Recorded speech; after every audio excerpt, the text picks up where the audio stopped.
Jésus fut créé comme Adam. Jésus n'est pas fils de Dieu. Jésus est un miracle de Dieu.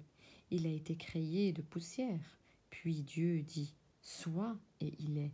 Certes, nous ne connaissons pas les choses cachées de Dieu et sa science, car si nous savions la science de Dieu, nous saurions comment toute cette création fut créée du début à la fin.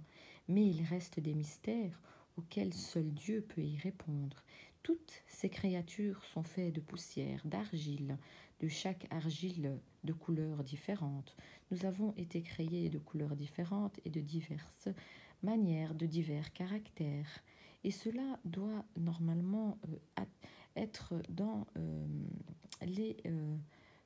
l'intelligence de l'être humain, de savoir que Dieu ne peut avoir un enfant, car s'il aurait un enfant, il en aurait un deuxième, un troisième, car tout être humain désire des enfants.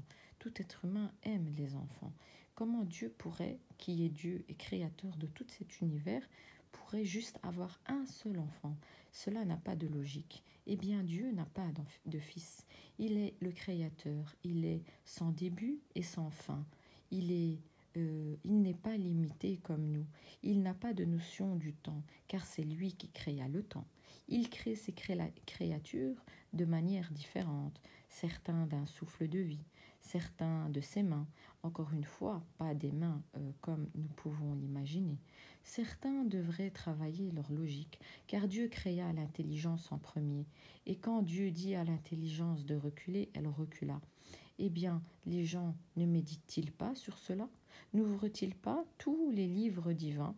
S'arrêtent-ils juste à la Bible en se disant que Dieu est limité et qu'il crée juste un livre? Dieu révèle plusieurs livres, c'est-à-dire plusieurs feuillets, plusieurs versets, afin de guider les personnes qui sont dans le doute et l'égarement. Dieu parle dans ces livres. Même si ces livres furent altérés par la suite, eh bien, il en demeure toujours des vérités. Bien sûr, encore une fois, Dieu ne peut avoir d'enfant. Comment Dieu pourrait laisser son fils souffrir?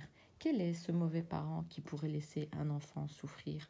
Aucun parent n'accepterait que son fils souffre pour l'humanité. Ceci est illogique. Revenez à Dieu avant qu'il ne soit trop tard, car quand viendra Jésus, il vous témoignera et vous dira « Vous avez forgé un mensonge contre moi. Je n'étais point fils de Dieu. Je n'étais que serviteur de Dieu. J'ai été créé comme vous d'argile, mais Dieu a voulu que je sois créé miraculeusement dans le ventre de ma mère, sans père, car Dieu voulait voir et vous éprouver, voir si vous croirez en Dieu et en sa sagesse et en son omnipotence, en sa science, son omniscience. Tout cela, Dieu fait pour que l'être humain sache qu'il a un but sur cette terre. Ce but, c'est une mission, c'est d'adorer Dieu sans rien lui associer, car Dieu créa toutes les créatures pour l'adorer. Ceux qui veulent l'adorer sont dans le libre arbitre et ceux qui ne veulent pas l'adorer seront certes châtiés. Mais ceci, Dieu le laisse le libre arbitre. Mais sachez que Dieu dit promesse évidente, promesse garante. Un jour viendra où cette promesse arrivera. Ce sera le jour du jugement dernier et les gens seront effrayés à ce moment-là. Et certains regretteront de ne pas avoir cru donc aux paroles et d'avoir attribué des choses qui ne sont pas à Dieu. Personne n'a ce pouvoir de créer ce que Dieu a créé. Essayer de faire ou de créer semblable à ce que Dieu créa, cet univers. Personne ne peut créer le même univers sur une autre planète. Manquez-vous de raison, ou bien la raison, vous l'avez éteinte en vous et avez laissé le diable vous piéger dans certaines choses? Sachez que tout serviteur, eh bien, mange et boit et fait donc ses besoins. Et Dieu ne dort point, et Dieu ne se fatigue point, et Dieu ne mange pas, et Dieu ne boit pas.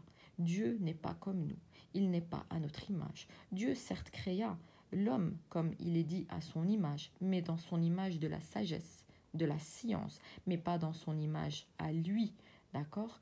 Réveillez-vous, que les réveils se mettent à sonner. Comme vous mettez votre réveil pour aller au travail le matin, Mettez votre réveil dans votre cerveau. Que la raison, donc, ne s'échappe pas de vous. Pensez à cela et arrêtez d'attribuer des choses à Allah, à Dieu, au Seigneur de l'univers, car Dieu est dur et prompt en châtiment, mais il est si pardonneur et miséricordieux. Rappelez-vous, il est miséricorde, car il vous donne votre subsistance. Même si vous diriez par égoïsme ou égo, oh, c'est moi qui vais le matin au travail et c'est moi qui rapporte l'argent parce que je travaille toute la journée. Mais rappelez-vous, qui fait que votre cœur puisse encore battre pendant la journée? Qui fait que vous avez la force dans votre corps, dans vos bras, dans vos jambes, et pour pouvoir tenir debout? Eh bien, tout ça est la miséricorde de Dieu. Qui fait que vous voyez avec deux yeux? Qui créa ces deux yeux avec lesquels vous pouvez voir et pouvoir écrire ou faire ce que votre métier demande? Eh bien, ceci est la miséricorde de Dieu.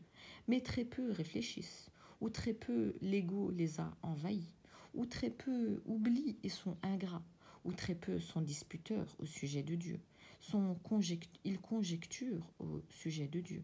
Faites attention à cela. Ceci est un message de paix, car toute religion est faite pour amener la paix, même si certains font croire que certaines religions amènent donc, la guerre et les atrocités et les violences. Eh bien, faux. Ceci a été altéré par les hommes après chaque prophète qui fut décédé, empoisonné, tué ou torturé. Rappelez-vous, Dieu envoya ses messagers pour la paix, pour l'amour. Mais certains ont dévié et ont égaré. Beaucoup se sont divisés. Eh bien, rappelez-vous, Dieu, ce jour-là, sera très en colère contre certaines créatures et sera très content pour certaines créatures. Voilà, c'est cela le message. Rappelez-vous, soyez toujours bons, faites des bonnes œuvres, ayez confiance en Dieu, croyez en Dieu, car ça sera la seule porte pour que vous puissiez accéder au paradis. Excellente journée à vous. Wassalamu alaikum wa rahmatullah.